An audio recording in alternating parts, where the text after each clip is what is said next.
amigas, queridos amigos del Frente Amplio por la Democracia, queridas amigas y amigos de Forja, amigas y amigos de Libres del Sur,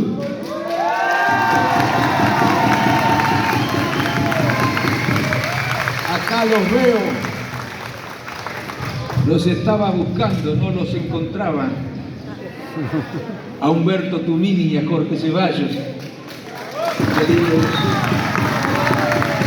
Ya trabajamos con ellos, dije en San Martín, en el año 2013 hicimos una elección extraordinaria, no quiero contarles lo que pasó con ese frente porque sería larga la exposición y quiero ser breve, pero les aseguro, como lo dije en otra ocasión, me sentí muy cómodo desde el punto de vista afectivo y conceptual, ideológico, trabajando con Libres del Sur. Por supuesto que existen entre quienes integramos este frente algunas diferencias. En todos los partidos existen diferencias. No crean que todos coinciden en el 100% de las posiciones en los partidos. Pero los grandes comunes denominadores son los que nos reúnen. Hay amigos también del socialismo que nos están acompañando porque coinciden con nuestra visión acerca de lo que pasa y acerca de lo que hay que hacer en la Argentina para que lo que pasa deje de pasar. Yo les aseguro que me costó mucho tomar la decisión a la que se refería quien anunció mi presencia o anunció que me tocaba hacer el uso de la palabra. Yo les aseguro, miren, yo no hubiera tomado nunca una decisión de este tipo si no hubiera tenido razones más que suficientes, muy importantes, para abandonar a la Unión Cívica Radical. La Unión Cívica Radical, que tal solamente tiene el nombre. Mi renuncia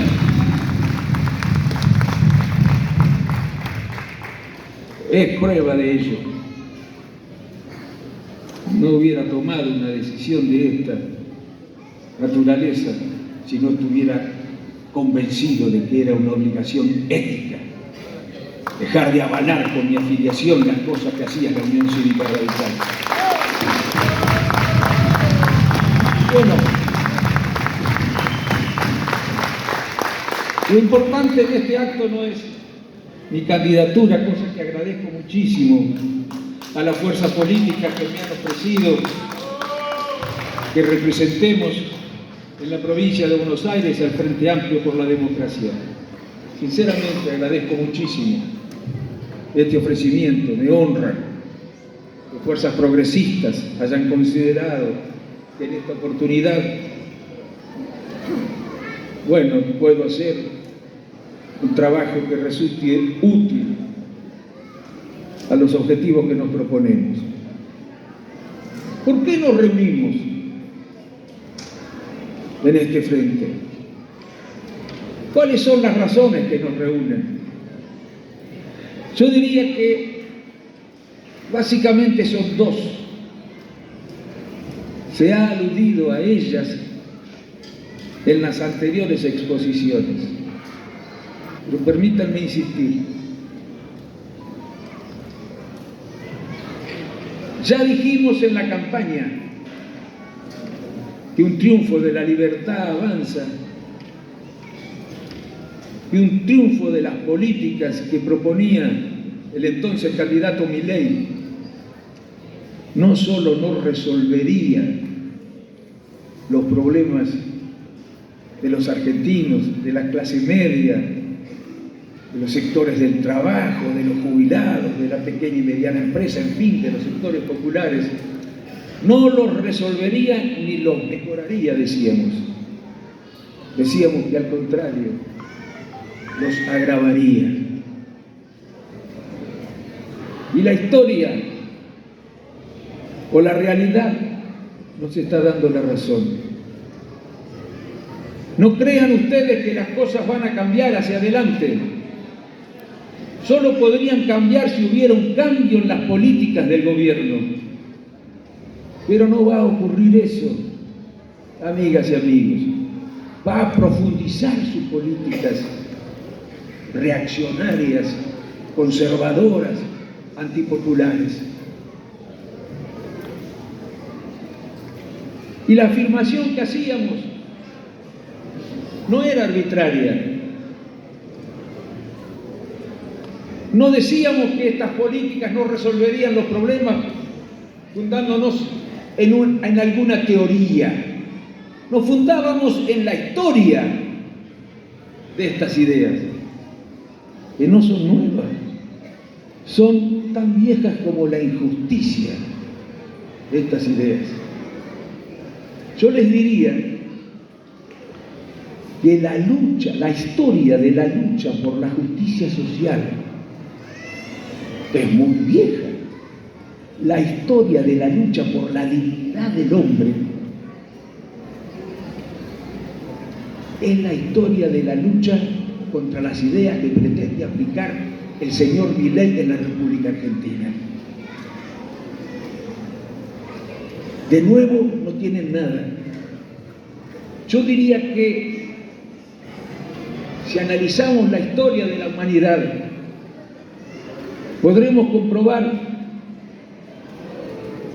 que los progresos sociales que se fueron registrando a lo largo de la historia fueron producto de los triunfos que en esa idea, que en esa lucha contra las ideas que inspiran las políticas del presidente Milei obtuvieron los sectores populares. Triunfos parciales que nos permitieron ir progresando.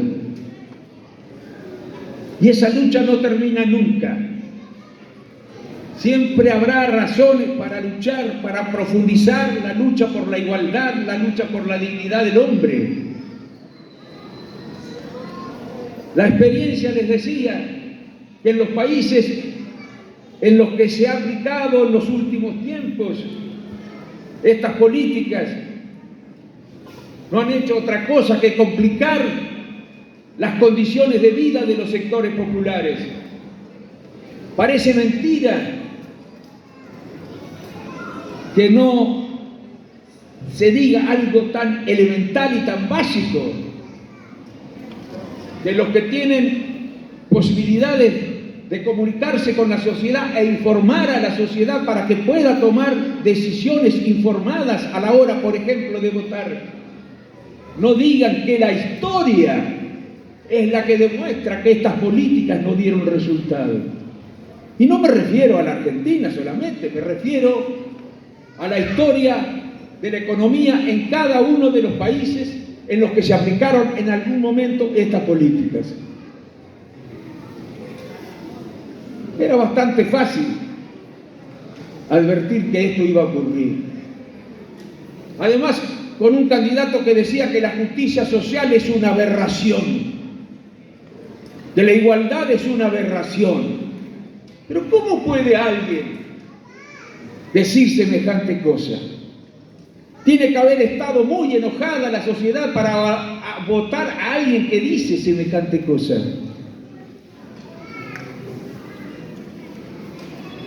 Yo diría que son políticas amorales. Son propias de quienes creen que la política no tiene que preocuparse por ninguno de los valores éticos fundamentales. El señor Milei cree que la justicia social es un asunto personal. La justicia social debe procurarla cada uno por sus medios. La igualdad es un asunto personal. La dignidad del hombre es un asunto personal. Y por supuesto que estos son asuntos personales, pero también son responsabilidad de la política. La política debe garantizar condiciones para que los miembros de la sociedad puedan vivir con dignidad. No, la política es poder bruto, mera administración. La política sin ética no es política. La política tiene sentido en tanto actividad que organiza los aspectos centrales de la sociedad.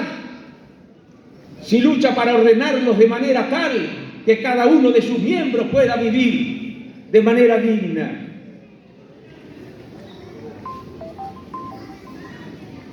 Esta fue una de las razones que nos hizo pensar acerca de la necesidad de reunirnos. Es difícil, muchachos. Es mucho más fácil irse a casa o quedarse en partido, que no se la juegan, que tratan de quedar bien con determinados sectores que tienen posibilidades de influir sobre la opinión pública. ¿Saben cuál es el principal miedo de un político? No es el miedo físico. El principal miedo de un político es el miedo a la opinión pública. Tal vez entonces entiendan por qué algunos tienen tanto miedo de decir cosas que puedan ofender a quienes están en condiciones de formatear la opinión pública. Estos 11 meses de gobierno nos han dado la razón. Lo dijo Silvia y lo dijo Gustavo. Caída del 20% en los salarios de los empleados públicos.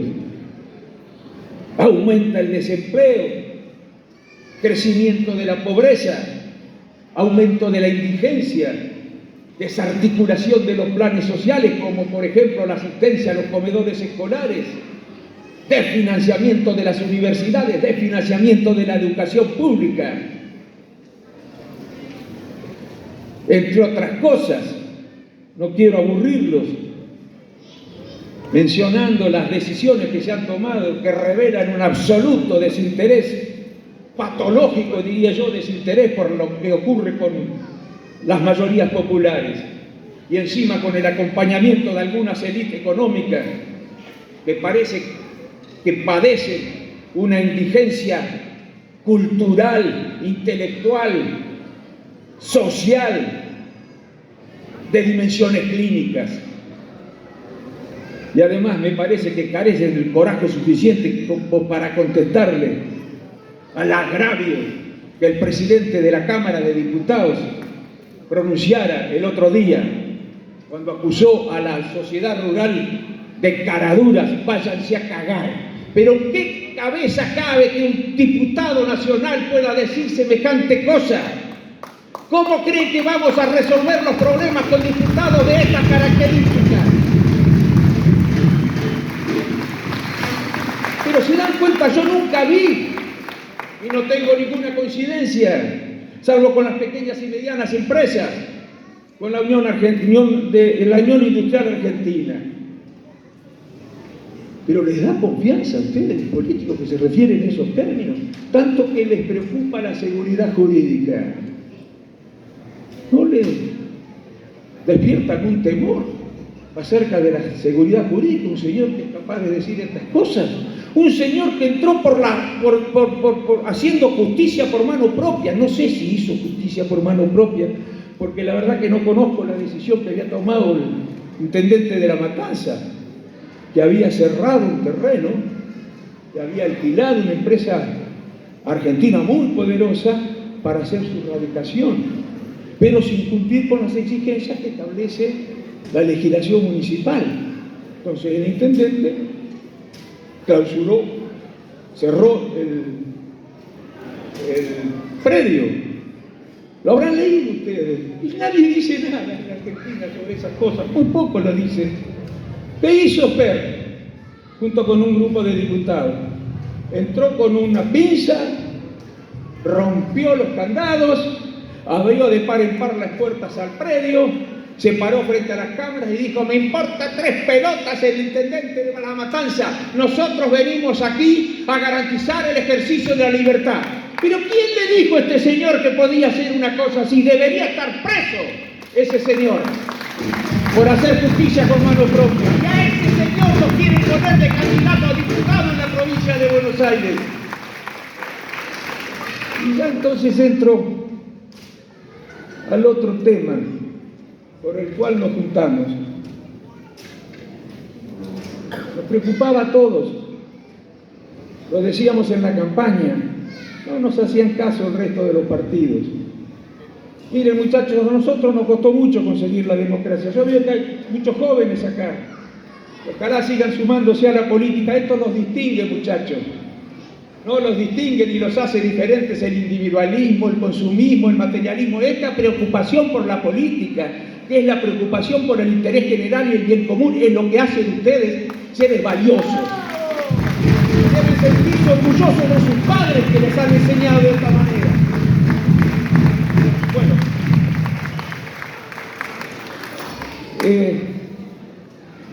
decíamos en la campaña que el triunfo de la libertad avanza representaba una amenaza para la democracia y para la república. El presidente de la república, no era demasiado difícil darse cuenta de esto, y menos para un político con experiencia. Si no decían nada, no quiero conjeturar acerca de las razones del silencio, pero me las imagino.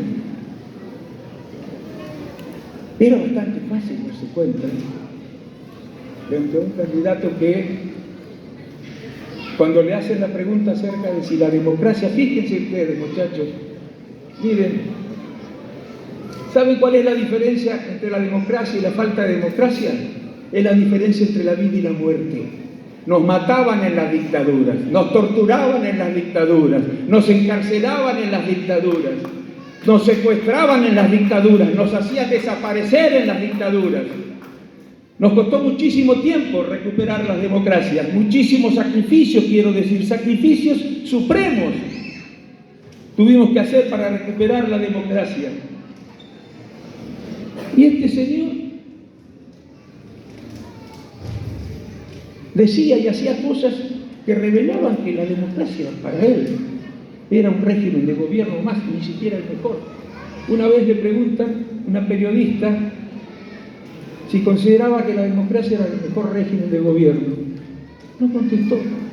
Empezó a balbucear, a decir tonterías, abstracciones, a tal punto que la periodista le dijo: le estoy preguntando si la democracia es o no el mejor régimen de gobierno, ¿sí o no? De vuelta. Eludió la respuesta. Era bastante fácil la respuesta, monosilábica, ¿sí o no? No contestó. Recomendaba a sus seguidores la lectura del libro de un autor que dice que la democracia es el régimen de la tiranía de las mayorías. Sus principales inspiradores, Hayek y Friedman, por ejemplo, fueron a visitar a Pinochet. Y al salir del encuentro los periodistas le preguntan, a ambos, aunque en distintos momentos, ¿qué prefieren ustedes? Friedman y Hayek. Se llena la boca hablando de Friedman y Hayek. Parece que debe estar gobernando con el libro de Friedman y Hayek. Le preguntan a los dos si ellos creen, ¿qué piensan que es peor? ¿Qué piensan que es, qué prefieren? ¿Una dictadura que respete la libertad de los mercados o una democracia que intervenga en la economía y, por supuesto, intervenga en los mercados? ¿Saben lo que contestan estos intelectuales en los que se referencia a Milei? Preferimos una dictadura que respete la libertad de los mercados. Lo único que le importa son las libertades económicas, las libertades políticas, las libertades sociales. No les importan, para utilizar una palabra que utiliza el presidente, las libertades económicas y las libertades políticas. A la derecha no les interesan 3 carajos. Esa es la verdad. Esa es la verdad.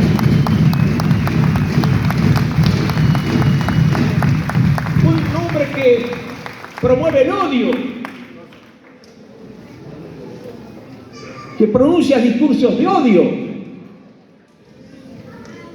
que se refiere al adversario en estos términos: ratas, parásitos, gusanos, excrementos humanos. Así alude al adversario político. Yo no creo que ninguno de ustedes, algunos son muy jóvenes, pero les digo, ninguno de los que pudimos ver lo que pasó en Argentina desde 1983 hemos escuchado que un dirigente de algún partido político se refiera al adversario en esos términos. Ya la pregunta que le hicieron a él, la que mencioné antes, es rara. Yo entiendo que le pregunten una cosa así a Rico, que había intentado un golpe militar, pero que le pregunten a un político si cree que la democracia es el mejor régimen de gobierno, rarísimo. Algo ha hecho ese político, algo ha dicho ese político para que todos duden acerca de sus convicciones democráticas. Nido de ratas. Le ha dicho al Congreso, y más de una vez. Y en el Congreso algunos dicen, bueno, son formas, son estilos. Yo no me siento personalmente agraviado. ¿Qué personalmente agraviado? Esos son agravios a valores fundamentales de la República y la democracia. Son agravios a las instituciones, a la división de los poderes. ¡No jodamos!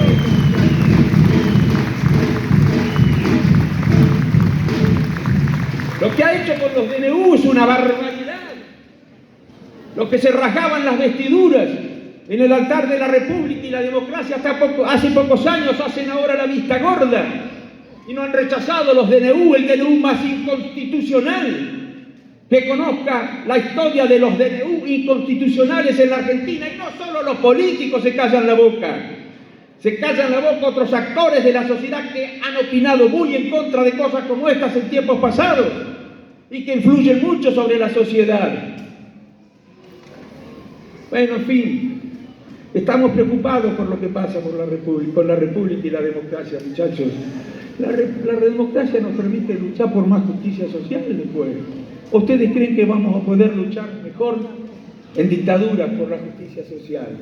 Eso es lo que le molesta de la democracia, que el pueblo puede influir, que el pueblo puede elegir a sus representantes. Eso los asusta. Por eso hablan de la tiranía de las mayorías. Miren, creo que ha llegado el momento de ponerles límite a la deriva autoritaria del gobierno.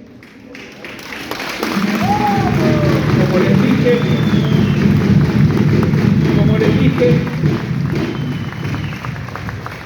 no hubo desde 1983 gobierno más autoritario que este. No podemos relativizar ni minimizar lo que hace con la República. La pone en riesgo. No podemos relativizar ni minimizar sus discursos de odio, la promoción del odio. Eso hace mucho daño. Necesitamos un sujeto democrático, una cultura democrática, y sabe perfectamente el presidente que no es promoviendo el odio que se generan las condiciones para la existencia del sujeto democrático, del ciudadano democrático. Tenemos que ponerle frenos al presidente. No podemos seguir tolerando que las fuerzas libertarias desde las redes sociales sigan amenazando a los argentinos, a aquellos que discrepan con ellos. Les vamos a dar el ejemplo. Nosotros no vamos a frenarlos con el odio. No vamos a devolver odio al odio. Nosotros no necesitamos odiar para defender nuestras ideas. Nosotros saldremos a hablar con la sociedad para explicarle que es necesario frenar a este gobierno para detener el progreso en la injusticia social y para detener la degradación y devaluación de los valores democráticos que no sabemos hacia dónde pueden evolucionar. Si no nos paramos, van a ir por más. Van a ir por más. Y les voy a decir algo. Me gustaría que lo dijeran algunos dirigentes de otros partidos. No ha ido por más el presidente, porque no se dan todas las condiciones todavía. Hay una sociedad que no le permitiría transgredir el límite que impone la democracia abiertamente. Pero las cosas pueden cambiar, tengan cuidado, ¿eh? Pensemos en nuestros hijos. ¿Y saben qué me preocupa? Si gana la elección que viene, se va a sentir respaldado, envalentonado, va a querer profundizar, va a querer modificar la Constitución Nacional. No tengan ninguna duda que va a querer modificar la Constitución Nacional para cambiar el régimen político. No solo para eliminar de la Constitución todas aquellas normas que son propias de lo que se llama el constitucionalismo social, es decir, esas normas que le atribuyen al Estado la responsabilidad de promover sociedades justas, sino que además va a tratar de modificar el régimen político. Puede llegar a sancionar normas que desvirtúen hasta que sea difícil de reconocer al sistema democrático. Tenemos que frenarlos. Ustedes me dirán, ¿y cómo vamos a hacer? Y ya termino. ¿Y cómo vamos a hacer para frenarlos? Si en realidad el presidente va a seguir siendo presidente hasta el 2027. No se elige presidente. Va a seguir siendo presidente hasta el 2027, y es cierto. Sin embargo, en el 2025 se elige algo muy importante. Lo dijo Silvia y lo dijo Gustavo. Se elige legisladores en todas las provincias al Congreso Nacional. ¿Y qué es lo que ocurre? Muchas de las decisiones que quiere tomar este gobierno, muchas, en lo social, en lo económico. Por ejemplo, ahora quiere salir del Mercosur. Para eso tiene que pasar por el Congreso. Para las privatizaciones que más afectan la independencia nacional, la autonomía de la política, ya no de otras naciones, sino de los poderes económicos. Bueno, van a pasar por el Congreso. Todas esas decisiones que pueden, reforma laboral, la van a intentar, muchachos, no tengan ninguna duda, ya la están intentando. Incluso el proyecto de un radical parece mentira, porque ¿qué es lo que propone esa reforma? Dicen, con la nueva economía hay que hacer reforma, porque si no, no estamos en condiciones de permitir que inviertan. ¿Y qué quiere decir eso? Quiere decir, mire señores, la relación entre capital y trabajo es demasiado justa. Tenemos que volver, todavía para nosotros no es demasiado justa, ni mucho menos, ¿no? Pero la derecha dice eso, es demasiado justa. Tenemos que volver a los tiempos en los que la relación entre capital y trabajo era mucho menos injusta. Capaz que se les ocurre, por ejemplo, prohibir la prohibición del trabajo infantil. O se les ocurre que los trabajadores puedan trabajar más de 8 horas. O se les ocurre anular la indemnización, o se les ocurre anular la antigüedad, o se les ocurre arruinar las vacaciones pagas, qué sé yo qué es lo que se les puede ocurrir. Pero no va a hacer nada a favor de los trabajadores, todo con la excusa de que van a invertir en lo que han hecho esto, en todos los lugares del mundo. Hay pruebas de esto. No ha ocurrido nada de lo que anticipaban o vaticinaban que iba a ocurrir. Bueno, eso va a pasar por el Congreso. Van a querer cerrar las universidades. Lo que no pudo ahora, lo van a hacer después si ganan las elecciones, no tengan ninguna duda.